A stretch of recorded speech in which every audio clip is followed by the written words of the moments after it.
जून 2024 के एग्जामिनेशन में पूछा गया यह इन्वायरमेंट की यूनिट से सवाल है। आइए इसके डिस्कस करते हैं। Which of the following are global level phenomena.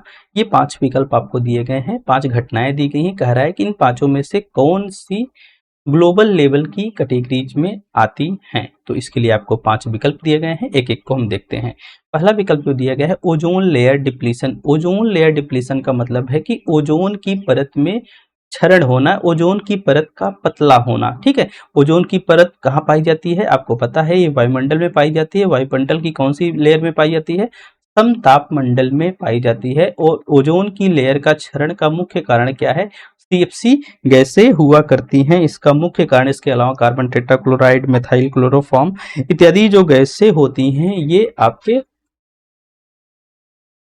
Ozone layer depletion का कारण बनती हैं। तो जो ओजोन लेयर डिप्लीशन है वो एक ग्लोबल फिनोमिना आप कह सकते हो। ठीक है, सेकंड विकल्प है ग्लोबल वार्मिंग। भाई ग्लोबल वार्मिंग इसका नाम ही है, वैश्विक तापन। ठीक है, तो वैश्विक तापन कब होता है, जब जो पृथ्वी का मतलब कि ओजोन लेयर है वो उसको सॉरी कहें स्ट्रेटोस्फियर है, ठीक है, इसमें जब ताप बढ़ता है तो ऐसे में क्या होता है कि पूरे विश्व का ताप बढ़ जाता है। तो जहां जहां पानी बर्फ के रूप में है वो पानी पिघल कर द्रव के रूप में हो जाता है और नदियों के माध्यम से वो समुद्र में पहुंच जाता है।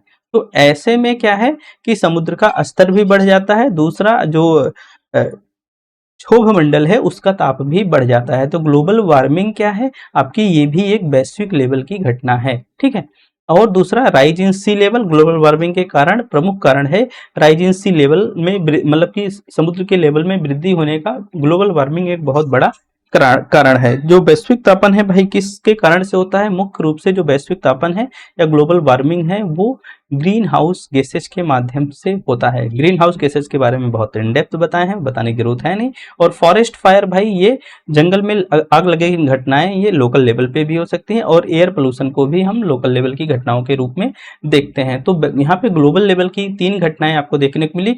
एक तो ओजोन लेयर है डिप्लीशन है, दूसरा ग्लोबल वार्मिंग है और तीसरा है राइज इन सी लेवल। तो इस हिसाब से देखेंगे तो इसका ए बी डी राइट विकल्प बन जाएगा।